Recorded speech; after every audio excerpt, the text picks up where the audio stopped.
او یو بادشاه هیرودیس د هغه نوم او ډېر ظالم بادشاه دا دې په دغه زمانه کې چې کوم وخت کې دغه بادشاه دی د دې بادشاه یو ورېره وه ارور یې مړ او هغه ډېره زیاته خوبصورته وه او هغه د بادشاه دغه خپل اروندار هم دې بادشاه په نکاح غشتې وه نو دغه جینۍ هم ورېره وه او مې لور کې دپاره کټی کېدله د دې ښځې دا خوښه وه د دې ماشوم یې د دې مور چې زما دا لور هم د دې بادشاه په نکاح کې راشي نو ده دې بادشاه ته وویل چې ګوره زه هم ستا په نکاح کې یم ستا ښځه ستا د رور د مرګ نه پس او زما دا ماشومه لور ده دا هم پېغله شوه نو زما دا زړه دی چې دې سره هم ته نکاح وکړو او دا جینۍ ډېره زیاته خوبصورته وه بادشاه وی چې زه د علماو نه تپوس کوم یحیی علیه السلام دغه زمانه کې نوجوان او پیغمبر هم و د الله وله په ماشوموالي په هلکانه پیغمبري ورکړې وه نورو پیغمبرانو ته خو 40 کاله پس پیغمبري میلاو شوې ده او ده ته له 40 کالو نه مخکې پیغمبري میلاو شوې اروندار دې په نکاح غشتې ده ستا د ښځې لور کېږي نو دې سره نکاح کول منع د بادشاه غصه خو راله یحیی علیه السلام باندې خو چونکې هغه پیغمبر و نو که بادشاه ښکاره مخالفت کوو نو بیا به خلکو هم دی چې یاره دې خو ګناه کوي غږ یې ونه زکریا علیه السلام نه یې تپوس وکړه سپین ږیری وی زما دا زوی خو زما نه پس پیغمبر و چې ده څه فیصله کړه ټیکې کړې بادشاه له دې ګناه اراده وکړه خو ویرېده چې هسې نه که زه دا ګناه وکړم او دا یحیی علیه السلام او زکریا علیه السلام را باندې د کافر حکم وکړي ټول خلک به مې مخالف شي نو ړې وخو ځان یې غلی د دې جینۍ مور چې د بادشاه دا کومه ښځه ده دې یو چل جوړ کړ دا خپله لور یې ډېره ډولۍ کړه لکه یو انسان چې واده کېږي او ناوې شي او شرابو بوتل یې وله په لاس کې ورکړ ای ورشه بادشاه ناست دی دا شراب پرې وڅښه او که کله یې د نه د ګناه مطالبه وکړه نو دا ورته ووایه چې هله به زه تا سره دا ګناه کوم چې ته دا یحیی او دا زکریا مړه کوې مطلب یې دا و چې دا د مخې نه خوا شي نو د مونږ قصه به سمه شي دا په ډېر ډول او سینګار کې لکه د ځان نه ناوې جوړه کړله او ورغله ورتلو سره یې بادشاه ورته وکتل ځان یې ډولې کړی و دې ولا شرابو ګیلاس ورکړ شراب یې وڅښل چې ویستل بادشاه دې د ګناه مطالبه وکړه دې ورته ویل چې نه په قلار کې بس دی زه به تا سره هله دا ګناه کوم چې تر څو تا دا یحیی او زکریا دا پلار او دا زوی نه مړه کړي چې دا دې نه مړه کړي نو بس ما ته به رانږدې کېږې نه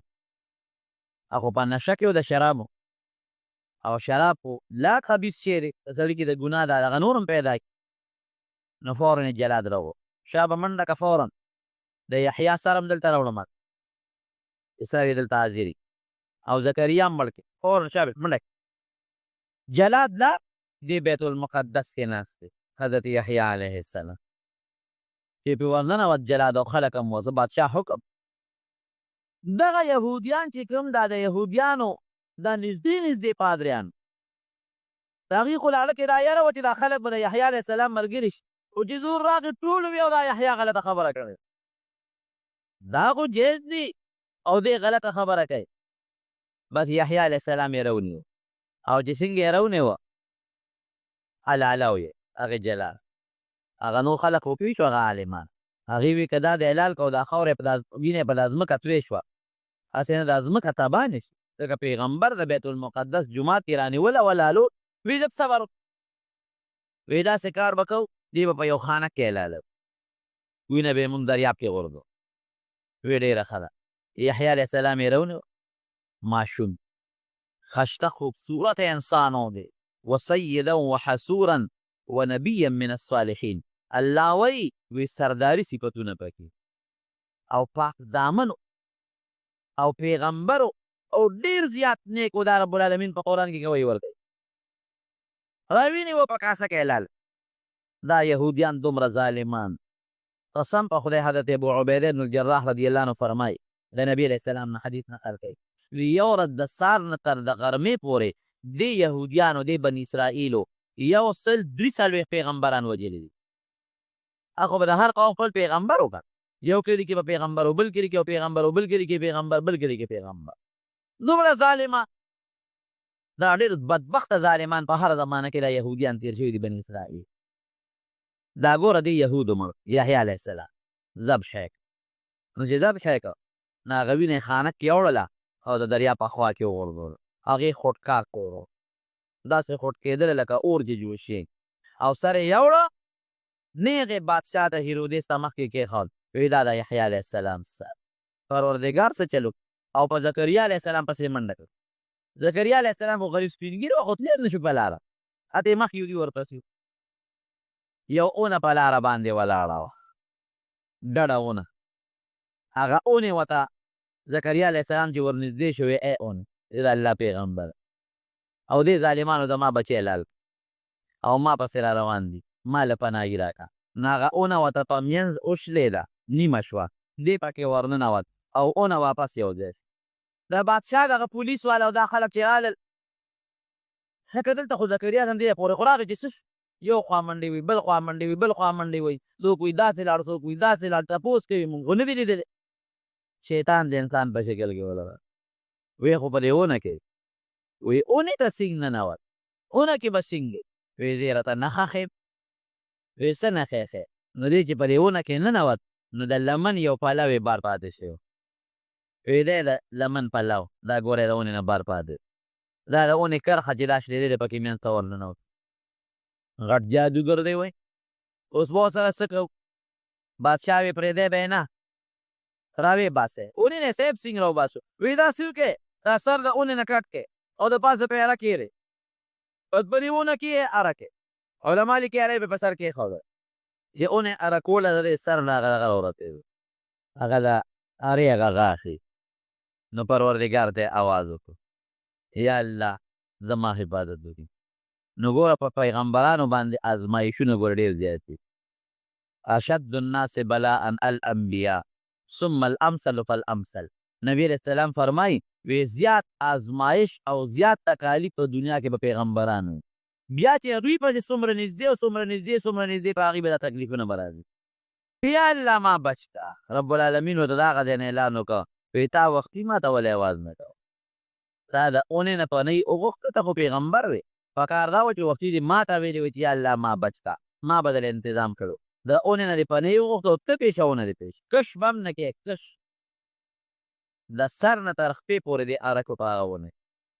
او مفسرین لیکي چې د خولې نه واه لفظ هم نه دی وکړې کله چې وینه بېږي وایي کوي که نه کوي د الله دومره تابعدار چې الله نور خفه نه شي واه یې هم نه دی وکړې چې سر یې یوړه هلته بادشاه له ویې صاحب هغه بل خو مرکه و داره د سر پروردګار په دوی خو ازمایش راغی هغوی ته خو شهادتونه پلار او دوی ته ورسېدل لیکن هغه بادشاه سره د هغه ښځې او سره د هغه لور الله ځمکه وشلول او ټول محل هر څه په ځمکه کې وردنوي ټول مردار بادشاه خو لاړ نو د قوم چې بادشاه لاړ چې قوم خو دې تربیته دي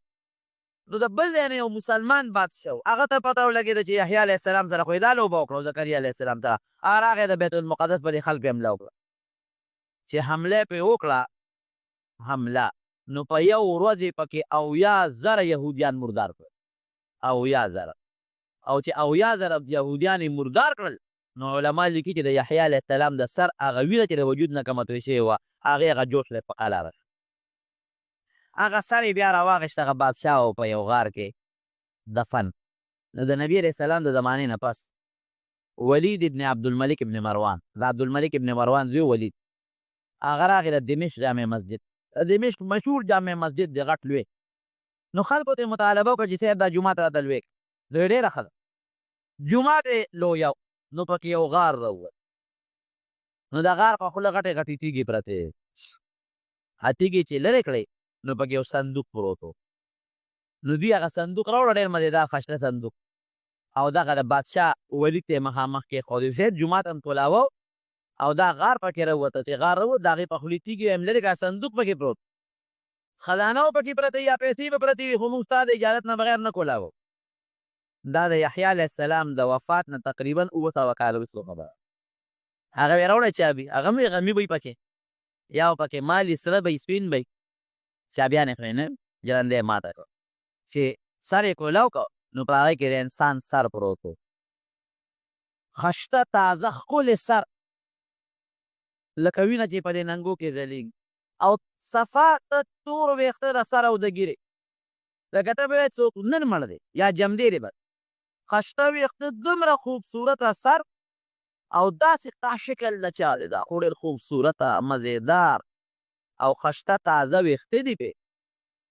نو هغې سره د سنگ مرمرو نه ماربلو یو سپینه تخته پرته وه، تکه سپینه، او په هغې د پاسه یې لیکلي وو هذا رأس یحیی بن زکریا علیه السلام، دا د یحیی چې د زکریا علیه السلام زوی دی، دا د هغه سر دی. بادشاه بیا په صندوق کې بند کړو او بیا په غار کې دفن کړو. نو بیا ول هغې قبر وکنیسته او د دمشق جامع مسجد سره دفن. اوس هم خلک چې لاړ شي نو باقاعده زیارت دی ځي، ملاقات دی. او زکریا علیه السلام په بیت المقدس کې دفن، لوی قبر یې دی. تاریخ لیکي چې څومره خلک لاړ شي نو هلته زیارت لري او ملاقات دی. دا پیغمبرانو سره دومره ظلم شوی دا چا کړی؟ دا ګوره دی یهودیانو کړی، بني اسرائیل چې ورته دی. دې زمانه کې هم لګیا دي، اوس هم چې دا څومره ظلم شروع دی، که په افغانستان کې شروع دی او که په عراق کې شروع دی او که په نورو په فلسطین کې شروع دی، دا ټول د یهودیانو ظلم دی. ګورې دا ډېر ظالمان دا دی. د پخوا نه نبي کریم صلی الله علیه وسلم ته داسې منصوبې جوړې کړې وې چې یو ځل پیغمبر علیه السلام له دعوت وکړو بویه ته یو ځای کې کښېنه، نو خلک یې ولمسول، بله به ته اور وخېجې او د میچنې پلې وله ورته وایي چې څنګه پیغمبر علیه السلام به دلته مونږ دې سوري ته د دیوال کښېنو، ته به پرې میچنې پل د پاسه راوغورځوې. چې څنګه نبي علیه السلام کښېناسته، جبریل علیه السلام وله راغی پاسه، پاسېد وایي څه چل دی؟ وایي صاحب سازش درته جوړ. یهودیان راغلل، وایي صاحب ولې پاسېدی؟ وایي دې خوا لاړه شه. وایي دا د میچنې پل چې په دا بنیره پروت دی دا څه شی دی؟ دا یو سازش. په خیبر کې نبي کریم صلی الله علیه وسلم ته ښځه ولمسوله، پیسې یې وله ورکړې، نو د ګډ په غوښه کې وله زهر واچول. د خیبر د خندق غزا چې شوې ده او یا د احد چې شوې ده، د دې ټوله منصوبه بندي د مدینې منورې یهودو کړی. دا دومره سازشیان د پیغمبر علیه السلام خلاف، د صحابو خلاف، تر ننه پورې لګیا دي د مسلمان خلاف سازشونه کوي. او ور یوازې زمونږ خلاف نه، دا نن خو سره د عیسایان ملګري دي، خو دا د عیسایانو خلاف هم دي. ګورئ ځکه عیسایان عیسی علیه السلام ته خدای وایي، بیبي مریم ته خدای وایي، او دا یهودیان عیاذا بالله بیبي مریم ته سپک، دومره سپک لفظ سره وایي چې زه نشم ویلی. عیاذا بالله عیسی علیه السلام ته دومره سپک لفظ وایي چې زه په خولې نشم ویلی. خو نن د خدای شان دی. نبي علیه السلام فرمایي الکفر کلهم ملة واحده، وایي کافران به د مسلمان په مقابله کې ټوله یو ډله، نن ټول مسلمان ته یو ډله. یو قوم چې د سار نه تر د غرمې پورې 143 پیغمبران شهیدان او د هغوی شاګردان، او یحیی علیه السلام غوندې پاک هستي نوجوان هغه لال کي، او زکریا علیه السلام غوندې سپینګیري د خدای پیغمبر په اونه کې هره کي. دا د مسلمان دوست کیدی شي دا قوم چلیم نشي کولی. د حضور پاک صحابي دی حضرت ابو هريره رضی الله عنه، داغه نه یو حدیث نقل شوی دی او دا په ډېرو کتابونو کې دی، خصوصا مسلم شریف کې. هغه فرمایي چې حضور پاک او فرمایل چې اتقوا الظلم، د ظلم نه ځان وساتئ، ظلم نه ځان وساتئ، اول ته ځان وساتئ، ځکه ظلم فإن الظلم ظلمات یوم القیامه، د قیامت پر ورځ به چا چې چا باندې ظلم کړی دی دی به په تیارو کې او په عذابونو کې ډوبي. یو عذاب نه، په ډېرو عذابونو کې به دی ګیرې او دی به ډوبي. ظلم ډېر خطرناک شی دی د الله بندگانو سره، بلکې بندگان څه د الله مخلوق سره ظلم باندې الله خفه کېږي. او ظلم څه ته وایي؟ نو زمونږ د علما د ظلم ډېرې معنی کوي. وضع الشی فی غیر موضعه، چې الله کوم څیز سله درکړی دی او هغې کې استعمال نه کې، دې ته ظلم وایي. الله تعالی اختیار درکړی دی، د اختیار به ته په هغه ځای کې استعمالی چې خدای کوم ځای درته ښولي، او د دا بې ځایه استعمال کې. بې ځایه دا چې ښځه وهې ټکې کنځل وته کې، بې ځایه دا چې یو غلام رهي وهې ټکې کنځل وته کې. غصه تعالی خدای درکړې ده، خو په ښه ځای کې استعمال کا. که څوک په تا راغی، ستا په بیبي راغی، ستا په مال راغی، غصه وکړه. او بې ځایه ته ګاونډي ته غصه کې، کمزوری ته غصه کې بې ځای استعمال التجاوز عن الحد د حد نه تجاوز کول او د خلقو قبض حقوق الله و حقوق العباد د خدای او د بنده حقونه را جوختول ځان ته دا ټول په ظلم کې داخل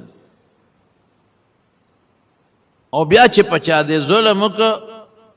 او د ده د زړه نه کم آه ووته نو رسول الله صلی الله علیه وسلم فرمایي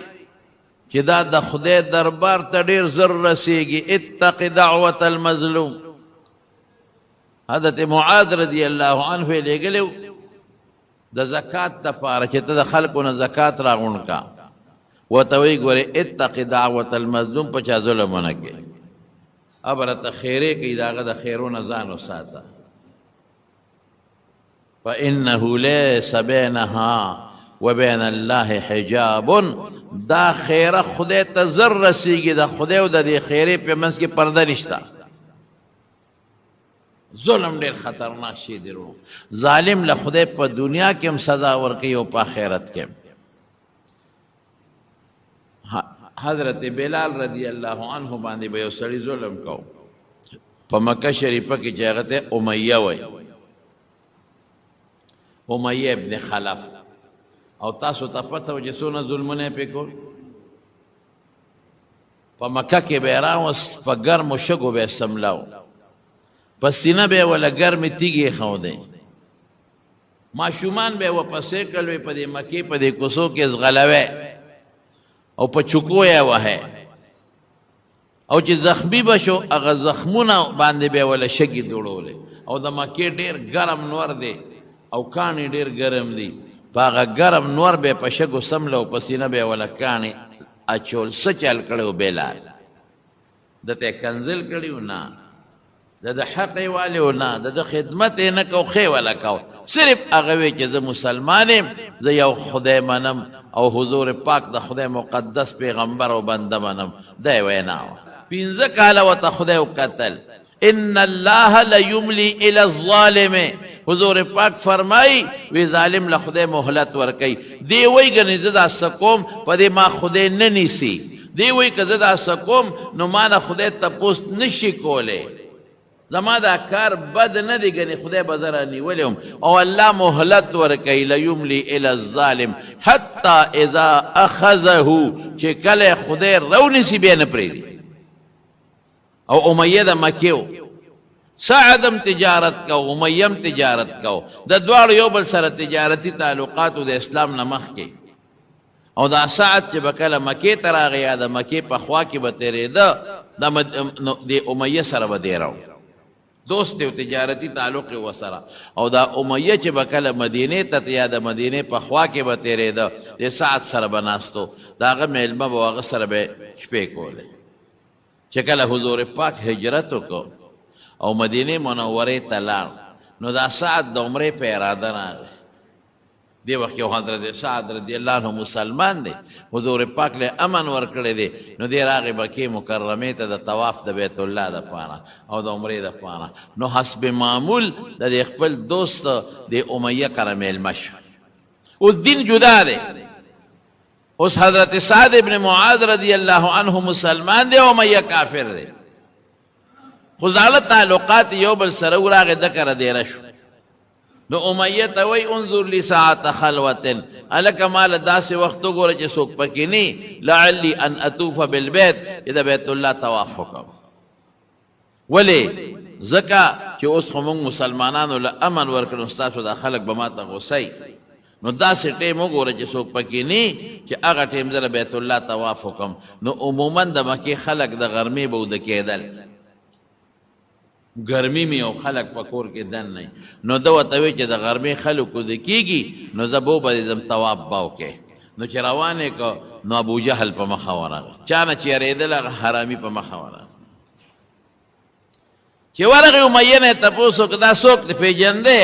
دا څوک دی وی دا زما دوست سعد سعد ته وی ښه سعده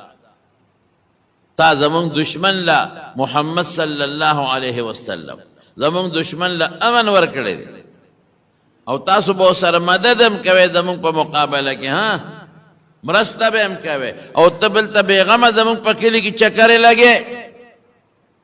او زمونږ په کلي کې بېغمه طوافونه کې. حضرت سعد هم یو تکړه سړی و، د یو قوم مشر و د اوس قبیلې، مالدارم و. نو په هغه دا خبره بده ولګېده. وی ابو جهل عمرو ابن هشام یې نوم و. عمرو ابن هشام یعنی ابو جهل که تا زه دلته د مکې نه منې کړم او د مکې د طواف نه دې منې کړم، نو ګورې پام کوه ته چې شام ته ځې او د شام نه غله راوړې نو لاره دې په مونږه ده، زه به در باندې هغه بنده کړم. څه به خورې؟ مکه شریفه کې خو فصل نه کېده، نه غنم نه جوار، او خو دشت علاقه ده، صرف زوزان دي پکې او د کیکرو میکرو بوټي دي پکې. څه به خورې؟ تاسو له خو مال د شام نه راځي، زه به در باندې هغه لاره بنده کړم، د لوږې به مړه شې، په هغه لار به مو نه پرېږدم. بیا به څه کوې؟ زه نه راځم مکې ته طواف له راتلمه چې ته مې منې کې طواف له به نه راځم. ځه بس الله ته خو زما حال معلوم دی، تاسو مې نه پرېږدې، لیکن تا به په داسې لاره بنده کړم چې قوم به دې څه خوري، ته به څه خورې. خبرې یو بل سره تیزې شوې، چې تیزې شوې د امیه له پکار و خلک د میلمه مرسته کوي، ده له پکار و چې بیچ بچوې کړې وې او د ابو جهل ته یې ویلې وې چې ابو جهل دې وخت کې عمرو ابن هشام، دا خو موږ ورته ابو جهل وایو، عمرو ابن هشام یعنی ابو جهل دا زما میلمه دی، د سره ګزاره وکړه. نو هغه هم ظلم وکړه، هغه په سعد اواز راوویست په خپل میلمه، ورته یې سعده ته خو زما میلمې، خدا عمرو ابن هشام د ابو جهل دا زمونږ د کلي سردار دی، په دا سترګې مه راوباسه، په دا اواز مه راوچتوه. نو سعد خفه شو چې زه خو ستا میلمه یم، پکار دی چې تا هغه ته ووایې، ما ته ولې وې؟ بیت الله خو یوازې ستاسو نه دی، د ټولو خلکو دی او طواف له راغلی ما، نو د هغه ته وې نه وې او ما ته وې. نو بس هغه خو ما ته یو خبره وکړه، څه وې؟ وی هغوی ته پیغمبر علیه السلام ویلي دی محمد صلی الله علیه وسلم چې ما به وجنې. ګور هغې د حضور پاک دونه ورته پته وه چې د هغه د خولې نه خبره و دي نه دروغ نه هغه رښتیا کافران دي، دا ورته پته ده. یعنې ویلې به زه مړه څه خبره ده، ما څوک نشي وجلی، سره کوټې خو نه یم، لیکن خبره یې غوږ ته پرېوته چې هغه ویلي چې وجنې به بس دې کې څه چل شته. وی ښځې وی ما ته خو هغه داسې وي چې ما موږ هغې وجنې. وی ما ورته وی چې په مکه کې مې وجنې که بهر مې وجنې. وی هغه راته وی چې دا پته راته نه لګي. ښځې ورته وی بس دلته د پسې هغه نشي راتلی او د مکې نه ته بار موزه. او ده مو وی لا اخرجو من مکه ته، د مکې نه بار نوزم، ولې هغه ویلي دي چې موږ به دې وجنو، څه چل پکې شته. دې کې د بدر جنګ جوړ شو، ابو جهل لګیا دی لښکر جوړی، امیه ځان غیب کړ. خو ته پته ده چې زما متعلق ویلي دي چې ما به وجنې نظم. ابو جهل یو مشر راوباسي امیه له راغی، امیه ځان تیاروه، ټول مشران دي او روان یو مسلمانانو پسې او پرېږدو یې نه ختمو به. امیه ورته وی زه خو بیمار یم، ما ته خو پته ده، زه خو نشم تی ناجوړ یم، ځان په ځای به بل څوک ولېږم، نوکران به ولېږم، غلامان به ولېږم او زه ناجوړ یم. وی نه نه نه نه، دا چېرته کېږي؟ ته د قوم مشر یې، سردار یې، نو چې ته پاتې کېږي دا نور هم پاتې کېږي. وی زه بیمار یم که نه؟ وی کاکاجي که بیمار یې که روغ یې ځې به. خیر داسې وکړه مونږ سره وځه، یو شپه مزل یو ورځ را سره وکړه، نو بیا به دله خلک به ستا په وجه د نور هم وباسم چې ګوره هغه سپین ږیري دي تاسو ولې نه دی، نو د لارې نه به دلې بیا لار درکړم ته به واپس راځې. دا چل یې ورسره و، هغوی چلي وکړل. وی ښه وی او وی ښه زه داسې کار کومه، یو قیمتي او اعلی اوښه چې کور ته لاړ، اوښ یې واخېست او سامان یې واخېست. ښځه ورته ویې سړیه وی ير دي دا ساعت چې تا ته څه ویلي و چې هغوی ته محمد ویلي دي چې دې به مونږ وجنو صلی الله علیه وسلم. ښځې وی زم ورسره نه، هسې لږ وځم ورسره، ما ورسره خبره کړې ده، خو اوس که زه نه ځم نور خلک هم نه دي، نو چې لږ غوندي وځم نو راځم به، دروازه کولاو ساته، هر ټیم چې را تختم به. ابو جهل خو په الفلام ورامي وکنه، هغه ډېر پوره شوی، هغه وی چې زه دې ځمه چې ستا پلار دې ما نه پاتې شي. نو د الکانو د لسو دولسو پنځو شپږو الکانو یو ډله یې پې مقرر کړه وی تاسو به د دې باباجي خیال ساتئ د نه ونه تښتي دې به رسو بدل چې سمن دې لاړل یو ځای کې خو په پیاده قافله وه دمه به یې ځای په ځای کول چې سمن دې لاړل یو ځای کې دمه وکړه خیمې خښې کړې روز نیمه به هغه ځای کې دا دوی دمه کېدل چې څاروي هم دمه شي ګیاګانې وخوري په خپله هم دمه شي د څه چل وکړه د امیه د ځان سره هغه اوښ نږدې سملاو او مطلب یې دا و چې دا خلک اوده شي زه به اوښ باندې خپه ور واړم او تختم به ابو جهل په هلکان مقرر کړي خو چې دې سنګ را پاسېد خلک اودو دی را پاسېد هغه هلکان وله رالل کاکاجي خیر دی اوبه پکار دی او دس ماته لوټه پکار ده بل څه ضرورت دی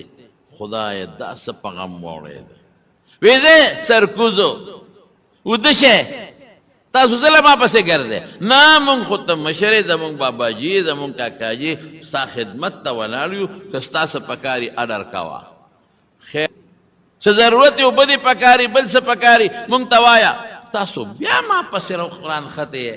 نه نه ته زمونږ مشر یې که نه مونږ ستا خدمت ته ولاړ یو هلته یې خوند ونه که رو رو په دغه طریقه به درته ورسېد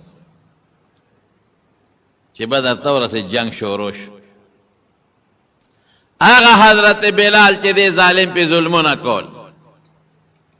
هغه حضرت بلال چې د په شګو کې سملاو هغه حضرت بلال چې په زخمونو به ورته شګې اچولې هغه حضرت بلال چې په سینو یې وله ګرمې تیږې ښودې هغه صحیح کو او چغه یې کړه لا نجوت ان نجا امیه ای خلکه هغه د امیه دی ګورې که دې د نه بچ شو زمرم په هغه ورځ اخ بخ به زه مړی ما که دا د نه بچ شو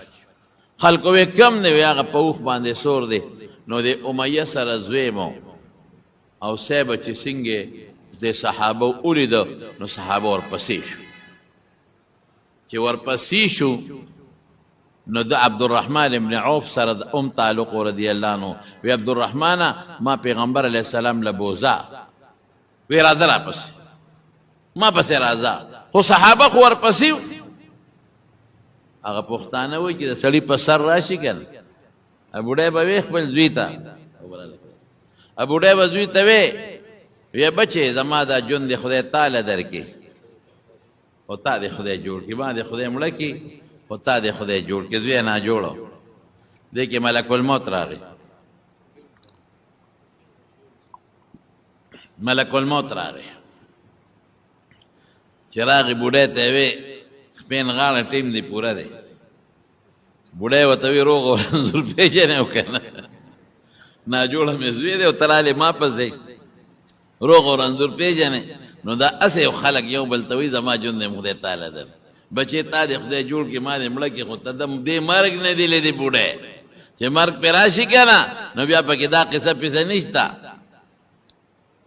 نو امیه سره زوی شاته سورو د څه چل وکړه چې دی پوه شو چې مسلمانان خو راپسې را رسېږي نو خپۍ راغونډه کړه زوی له سینه کې کېښود او په درز یې لاندې وغورځاو چې زما دا اوښ به سپک شي دروند یې منډه نه شي والی نو زه به پیغمبر علیه السلام له ورسم او دا کافران به مې په زوی شي هغه سره په جګړه شي نو زه به ترې بچ شم صحابه راورس مسلمانان به مې په زوی شي دوی به مې په جګړه به چې زه به ترې بچ شم مسلمانان صحابه راورسېدل دوی خو ولې یو څو غزاره وخې مردار کړه ده پسې بیا شو چې شو ورورسېدل وی عبدالرحمن څوکم وی اوښ نه ټوپ کا اوښ دې پرېږده بس د اوښ نه یې ټوپ کړه او عبدالرحمن ابن عوف رضی الله عنه پې د پاسه ځان ور واچو مسلمانان راغلل وی پاسه وی نه دله زه امن ورکوم او دې د حضور پاک له بوزم وی پاسېږه ته د سپېره هغه ظلم موږ نه دی لیدلی د په بلال لږ ظلمونه کړي دي پاسېږه خیر هغه ته نه پاسېده او دې ډېر غټ و د وجود نه بس صحابو توره راواغېسته او د لاندې نه یې وله په دا خېټه کې داسې وواله داسې یې وله وګرځول او مردار شو خدای مردار او څه سزا خدای ورکړه چې کله کافران او یا مردار شو نو سې په هغه شال کوی کې واچول یو شال کوی په هغې کې وغورځول او د ده دې په میدان پروتو نور ګرم و وجود یې پړسېدلی نو چې دی راښکه لاس خپې به ترې وتل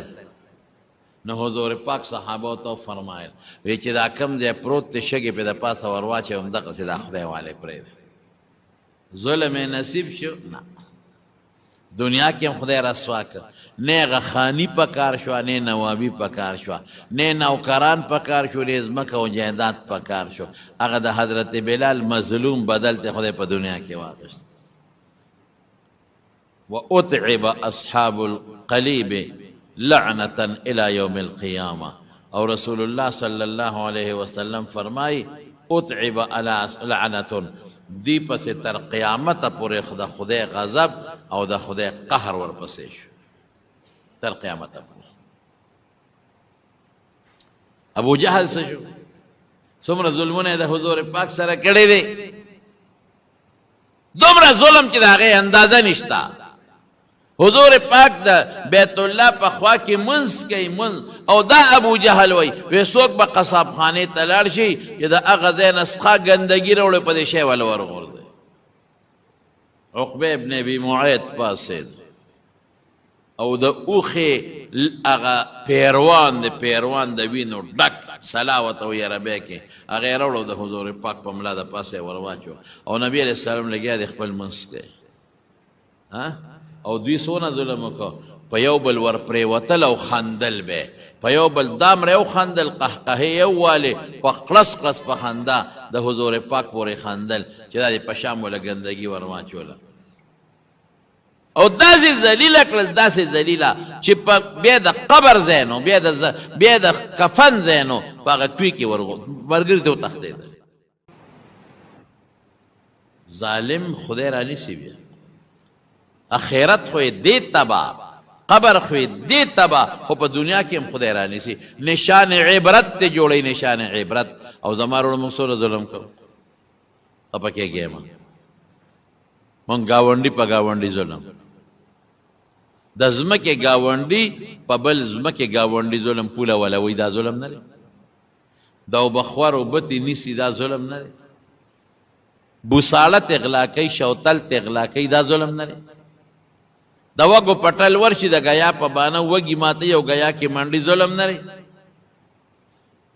قصاب نه چې غوښه اخلي خم پکې شته لیکن هغه د اډو کامل چې در په غاړه کې دا ظلم نه دی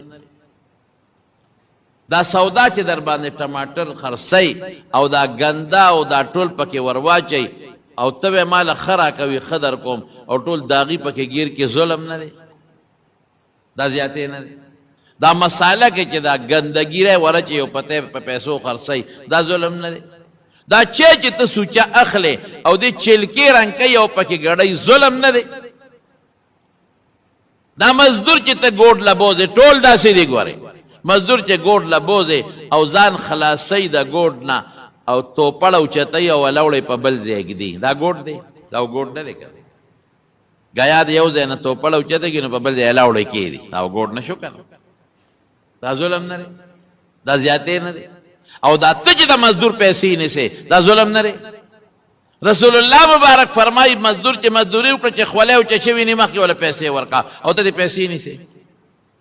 دا هم ظلم دی هلته مزدور هم ظلم کوي ته هم ورسره ظلم کوي دا سارو سره موږ ظلم نه کوو قسم دې سارو سره څونه ظلم کوي هغه غریب د تلو نیغ وایي او تا پې څونه بار دغه کړي سنډه او دا ساروي چې دا یوې پې کوئ تاسو د ګرځېدو نه دونه ستړي وي دا د ریړو نه خو خدای سنډاګان خلاص کړل ریړې ختمې شو او خرم خدای پاک د دغه نه خلاص کړل د ریړو نه اوس کم دي پخوا ریړې به زیاتې اوس دا شیدونه راووتل دا څه ورته وي چنګچان منګچان په هغې کې خلک وړي هغه خر غریب به څه کول قوق به یې کول د تلو بنو او د خر خو به بد ارواز وه غوی سره به خلکو ګزاره کوله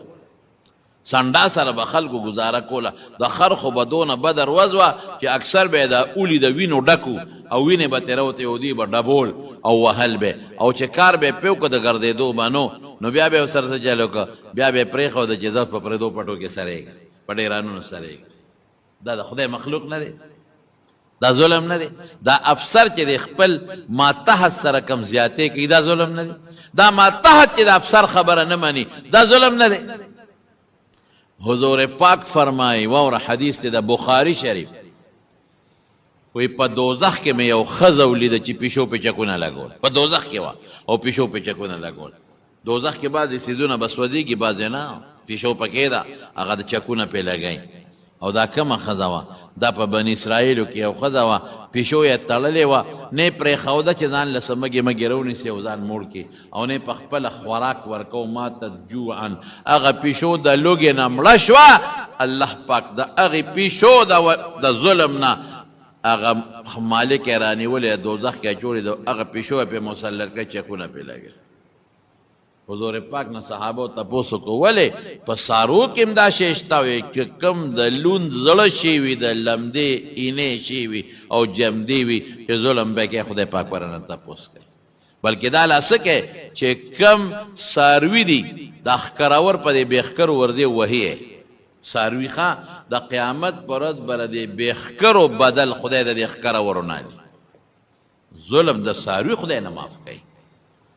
چې ساروی مکلف د سر نه دی ساروی له نه جنت ته نه ولا دوزخ ته د هغوی ظلم نشي برداشت کولی قیامت پر ورځ چې کم ساروی بل ساروی والی دی نو بل له به حق ښکرې ورکړي چې شا بدل ته واله بدل به ته والي بیا به ټول خورې شي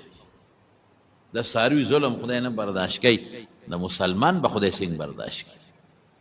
او نن سبا چې کم د ټوپک خاوند دی د مال خاوند دی د موټر خاوند دی د جایداد خاوند دی قسم دی که د هغه د مخې نه څوک څه کېږي تیرې دې تیره مخې نه شي په لارې نه شي دی درله ټاکونه در کوي اجرې ته نه شي ورتلی کور ته نه شي ورتلی په غم خادی کې ورسره نه شي یو ځای کېدی ټک بدله در کوي او فخر به کوي خبرې به راته اورئ ستغې به راته اورئ مه کوئ ګورې ظالمانو ظلمونه مه کوئ د خدای د غضب نه وریږئ د خدای د قهر نه ویریږئ ظلم مه کوئ غریب خدای پیدا کړی تا نه دی پیدا کړی عجز خدای پیدا کړی ته خالق نه خالق بل شتا غریب خدای پیدا کړی ته خالق نه ظالما خالق بل شتا ګورې مه کوه پې خفه کېږي تباه به شي الله به دې راونیسي ډېره مو لیدل یو بادشاه په یو علاقه ګرځېده یو ځای خوښ شو ځنګل او ځنګل سره خوا کې ښه مدیدار شینکۍ دي او چمنې دي او اوبه دي بادشاه هغه خپلو نوکرانو ته وی هلکه دا خو ډېر ښه ځای دی ښه یخې اوبه دي ځنګل دی دلته مال یو محل جوړ کړي ریسټ هاوس راله جوړ کړي اوړي کې به راځم او دې کې به دیره کېږم او ښکار به کوم دا خو ډېر مزېدار یخ ځای دی شه به دونه موده کې ماله ښه قیمتي محل جوړ کړي نوکران لګیا شو او د بادشاه دپاره قیمتي اعلی محل جوړ کړو بادشاه څه وی دې ځای کې جوړ کړو چې کوم دا کورونه دي دا خلک د کورونو نه لر کې ماله محل جوړ کړي ډېره ښه ده بادشاه به تپوس کوو محل څنګه دی چې کار شروع دی په نقشه کار شروع دی بادشاه ته نوکرانو وی صاحب محل تیار شو ښه لا ښکلی محل هم درته جوړ کړو اوس افتتاح کوي بادشاه وزیران ورسره دي مشیران ورسره دي دنیا خلق دي چې نن د بادشاه محل جوړ شو او افتتاح به کوي چې بادشاه څنګه راغی محل ته وکتل د محل د دیوال خوا کې یو کچه کور و وی داسې دي وی دا یو بوډی دی او د هغې کور دی وی دا هم نه دي روان کړی دا خو زما په محل یو داغ دی دې سره خو زما محل بدرنګ ښکاري ای بادشاه سلامت دا یو بوډی ښځه هېڅوک یې نشته ډېر عاجزه ده نو مونږ خو نور کورونه د خلکو روان کړل محل هم درته جوړ کړو خو دا هم چې روانه و دې ډېر زیات وجړل وی بس ما پکې ښه کې خو دا کور نه پرېږده مونږ وی د یو پوټې نه کور دی په دې څه نو شا به فورا روان کې بس اسې ودره وسونه وخان ودرېدل بادشاه غونډه قافله ودرېده وی نظم چې تر څو هم دا کور نه روان کړی بس هغوی زر لګیا شو غریب ته وی وځه کونډې بوډۍ وځه وی نه وځم وی ته څنګه نه وځې بادشاه هغه د پنور ولاړ دی او محل ته داخلیږي نه چې تر څو دا کور نه روان شوی بوډۍ څه وایي د دعا چل زده کې بوډۍ څه وایي بوډۍ وایي یا الله زه خو کمزور یم زما کور دا ظالم رانی دا خو زما د خاون کور دی دا خو زما د مهر کور دی دا خو زما د غریبۍ کور دی زه به الله کم خوازم ښځه خو جومات ته هم نشي تلی کړی چې د جومات کې به دی راشي زه به کم خوازم یا الله زه خو کمزور یم خو ستا زور څه شو یا الله زه خو بې کسه بې څوک یم خو ستا طاقت څه شو زه خو الله عاجز یم نو ستا هغه طاقت خدای څه شو ته خو طاقتمن یې ته خو زورور یې ستا خو څوک مقابله نشي کولی تا ته خو څوک سر پورته نشي کتی خدای زور دې څه شو خدای طاقت دې څه شو خدای ستا بادشاهي څه شوه او څه دې ته دعا وایي ښځې له لاس نو پورته کړې چې د بادشاه نه سا د اس د پاسه ووته او مردار شو محل پاتې هر څه پاتې هلته هارټ اټیک راغی او مردار شو د ښځې پولیس والا ورته بس بس بیا نورې خیرې ونه کړې بس بس بس بس بس سړی دې ځای ته ورسو لړ ختم ظلم به نه کوې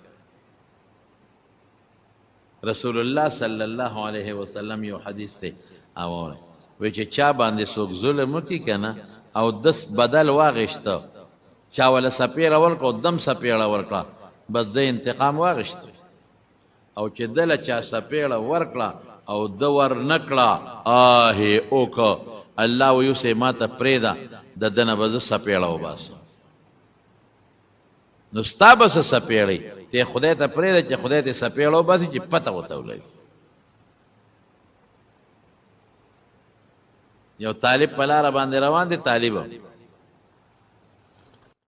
بو سره دی طالبان خو نه پروا جنت او نه پروا دوزخ بیغمه خلق دی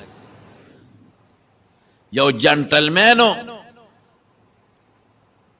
هغه واده له روانو ښځه ورسره وه ښځې برقا چولې ده او سینډل منډل یې چولې دی او ځان یې برش کړی پالش کړی دی او لپسټک یې مفسټک یې مږلی دی او جنټلمین هم بوټان موټان چولې دی او چشمې مشمې چولې دی او کوټ پتلون یې چولې دی او ښځې سره روان دی په لاره ځي دا طالب خیال نو چې ته په ډنډ کې خپه کېښوده چې شړق شوې هغه اوبه د هغه جنټلمین په هغه محترم ور پرېوت د هغې کېړی جرابې جامې څښاش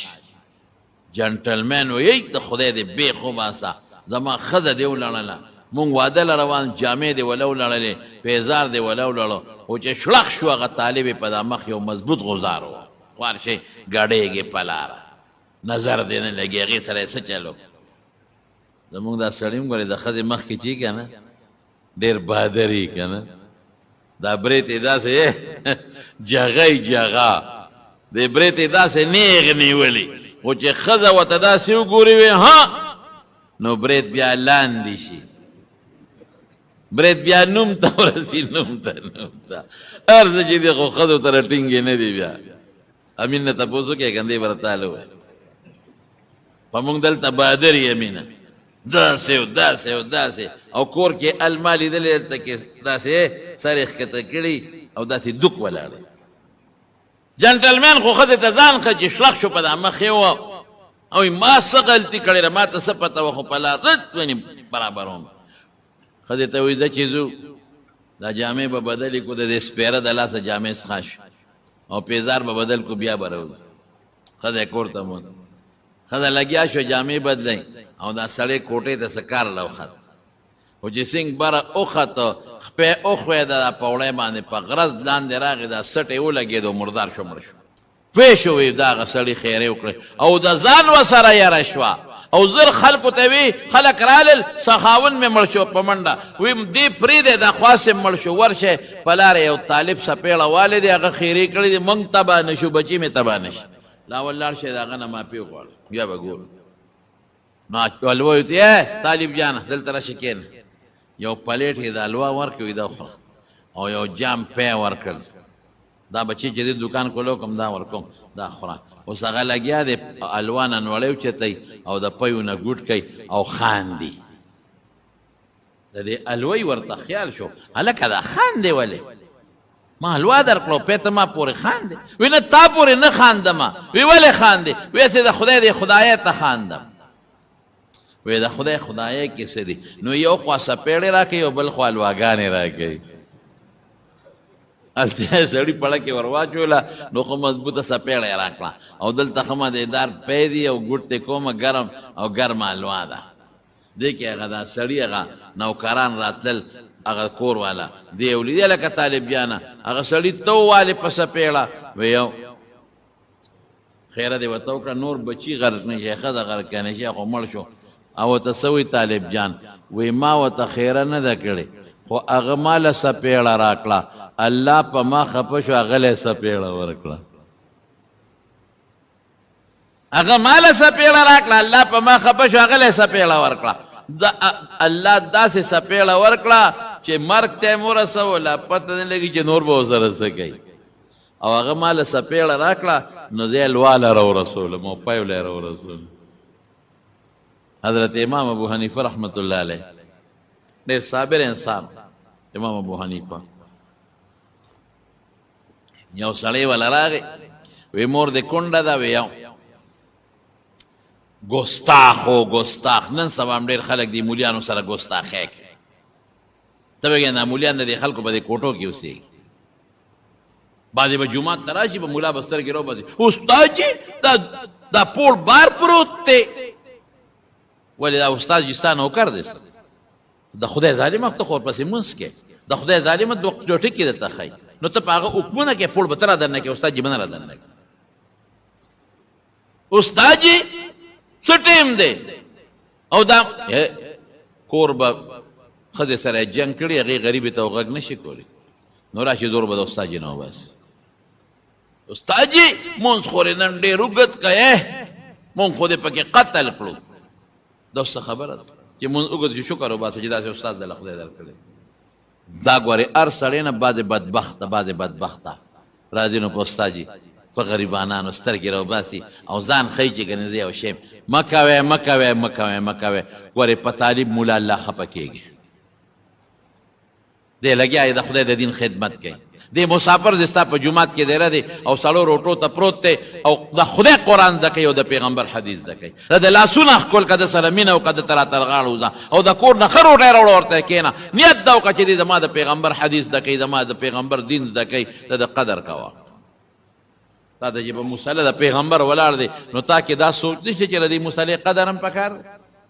تا سره د پیغمبر د مصلی قدر نشته که ستا پړه کې د خپل مبارک پیغمبر قدري د هغه د مصلی قدر به هم د سره او چې د هغه په مصلی د هغه کم نایب ولاړ د هغه قدر به هم د سره که ستا سره د خپل پیغمبر قدري د هغه د سنت و قدر د ګیري به هم کې او د هغه د پټکي قدر به هم کې او چې د هغه دین او قرآن او سنت زده کوي د هغه قدر به هم کې او چې دا قدر دی ونه کړو ته ظالم یې خدای به درنه تپوس کوي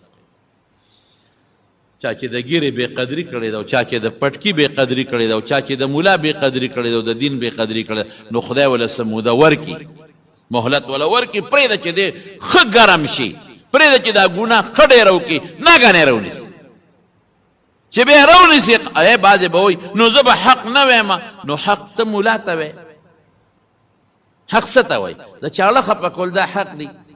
د چا عیبونه راوښکل دا حق دی یو سړي کې عیب دی نو که تا کې ایماني هغه له لاړ شه او ورسره کښېنه یو پرچه ولیکه ورته وایې مولوي صاحب تا کې مې دا غلطۍ لیدلې دي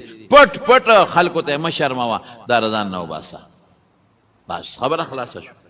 یا به د هغه پېږي یا به یې ته پېکې نو ته په سوشل میډیا خېږې ته لوډ سپیکر ته خېږې او سړی شرمې زه وی حق ویمه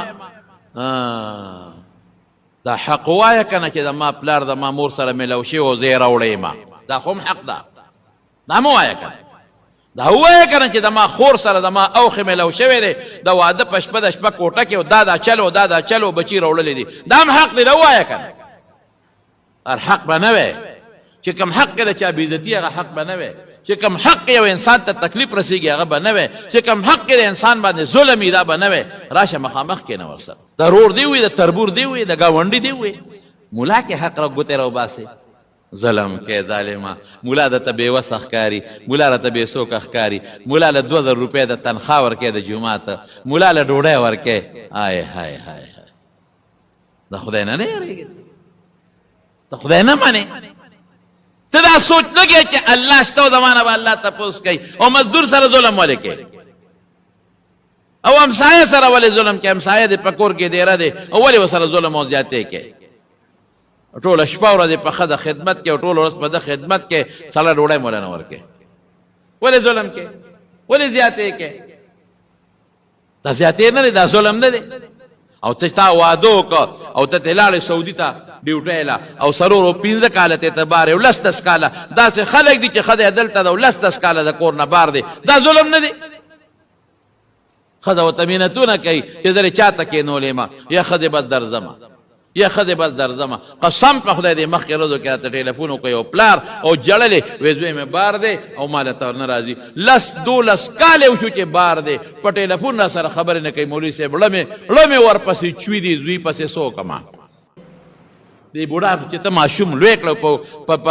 په غېږ یې وګرځولې غول دې پې وکړل متیا دې پې وکړې دې لپاره چې ته به ځې دوبۍ ته او ته به سعودي ته ځې هلته پیسې ګټې او خپله ښځه به خوشحاله مور او پلار تبه دا ټول قسم په خدای ظلمونه دي دا زیاتی دي دلته ولا ښځه وکړي هلته په موبایل ول طلاق ورکړي ښځې له د طلاق څومره رواج دی طلاق ولا ورکړي ما طلاق کړې ها ته خو به بله مو کې خو په کومه ښځه چې د طلاق نوم ورپورې شو بیا په معاشره کې څوک کوي دا ظلم نه دی دا زیاتې نه دی دا ستا مور چې په پردو کوڅو کې لګیا ده او په پردو کوڅو کې ځای نه جارو کوي او خدمت کوي او ته غټ سانډا ګټې او په ښځه خورې دا ظلم نه دی مه کوې د مارو ظلم نه دی پکار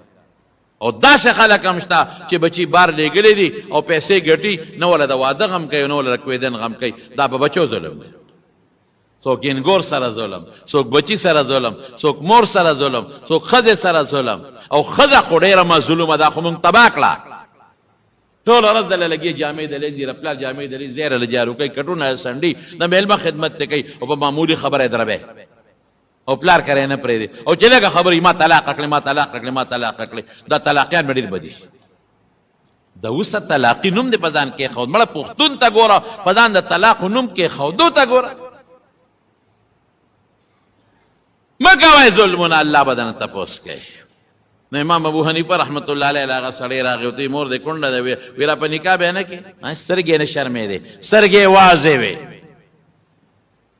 څوک به چاته وایي چې ستا مور کونډه ده ما ته بیا را په نکاح نه کې او به وایي چې دا خښته اوچته کړو چې دا مازدیګر والا وه دا زما د مور سره څه دي لیکن امام صاحب صابر ورته څه وایي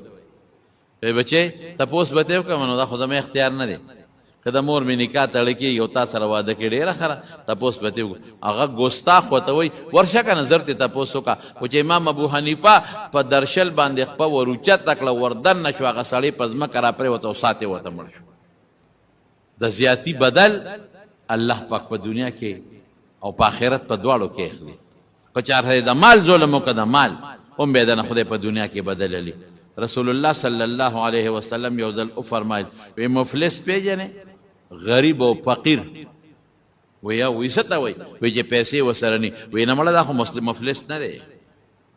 دا مسکین نه دی دا فقیر نه دی فقیر او مفلس هغې ته وایي چې د ده سره د قیامت پر ډېرې زیاتې نیکۍ دي په دنیا کې ډېر زیات روجې او منځونه او نیکۍ کړي دي خو د خلکو حقونه پې پورې دي ظلمونه په دنیا کې کړي دي نو د قیامت پر ورځ به ته خلک نیکۍ وړي په خپل خپل حق کې نو دې به تشه توقه پاتې شي هېڅ به مو سره نه دا په چا دې ظلم کړی د دې بدل به خدای په قیامت کې دي که نه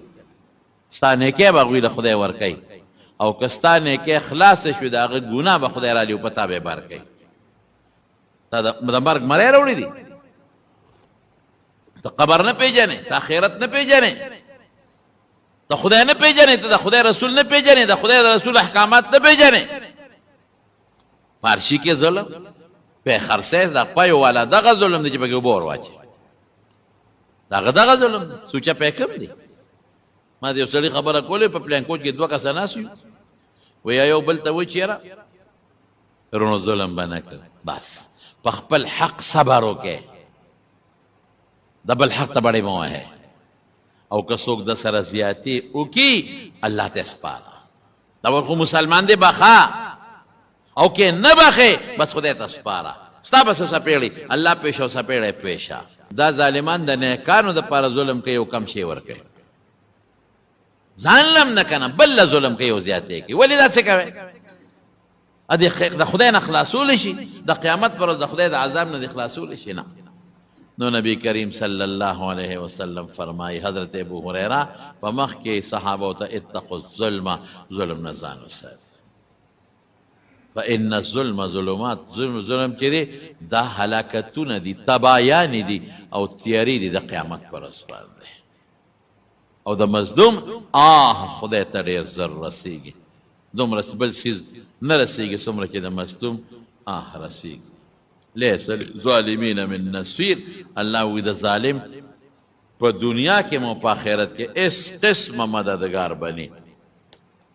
الله دې موږ د ظلم نه وساتي که زموږ نه شوي په ژبه یا په لاس یا په مالیاتو کې هم چا سره ظلم زیاتې کړي خدای موږ ته معاف کړي او غلم خیر او برکت ورکړي خدای موږ ته معاف کړي غلم خیر او برکت ورکړي خدای مو ظالمان کې او مو مظلومان کې او الله د فتنو آفتونو مصیبتونو نه په امن کې استاد دعا کې دا سیلابونه دي ډېر زیات اوس ما واورېدل چې یو غټه ریله ده روانه زموږ په دې علاقو باندې خدای پاک دې مسلمانان دې سیلابونو نه محفوظ کړي خدای دې موږ دا موږ ظلمونه کوو که نه نو خدای دې د خپل قهر او غضب نه په امن و امان کې وساتي او زمونږ د عمرزو کې د شاه فیصل زمونږ منزل راځي مستقل زمونږ د جمعې مقتدي دی مستقل د هغه شاه فیصل والد صاحب وفات شوي دعا ورته وکړئ چې الله یې مغفرت نصیب کړي الله یې د آخرت خوشحالۍ نصیب کړي الله یې وارثانو له صبر ورکړي او د هغې نه مخکې د قاریم د عبدالله صاحب و د عمرزو د هغه مور وفات شوې وه د هغې نه مخکې زموږ د محمدي ګل حاجي صاحب رندار وفات شوی و عمرزو ټولو ته دعاګانې وکړئ چې خدای پاک یې مغفرتونه نصیب کړي او الله یې د آخرت خوشحالۍ نصیب کړي خدای پاک یې وارثانو له صبر وکړي او دا د حسین علي حفیظ صاحب زمونږ د عمرزو د هغه اوښې او د غریب جان مولي صاحب د رضاړو د هغه ترو هغې ته دعا کوي چې الله یې مغفرت نصیب کړي الله یې د آخرت خوشحالۍ نصیب کړي او وارثانو له خدای صبر ورکړي چې څوک بیماران دي خدای روغ صحتونه ورکړي الله قرضداران د قرضونو نه خلاص کړي خدای د بې کسو بې څوکو ته مدد وکړي خدای د بې کسو بې څوکو ته مدد وکړي چې کوم په بار ملکونو کې دي او لګیا دي غریبانان مزدورۍ کوي ته ورته مزدورۍ اسانه کړي ته ورته سفر اسان کړي خدای ته زموږ حفاظت نصیب کړي زموږ د بچو حفاظت نصیب کړي مو ظالمان کې مو مظلومان کې برحمتک یا ارحم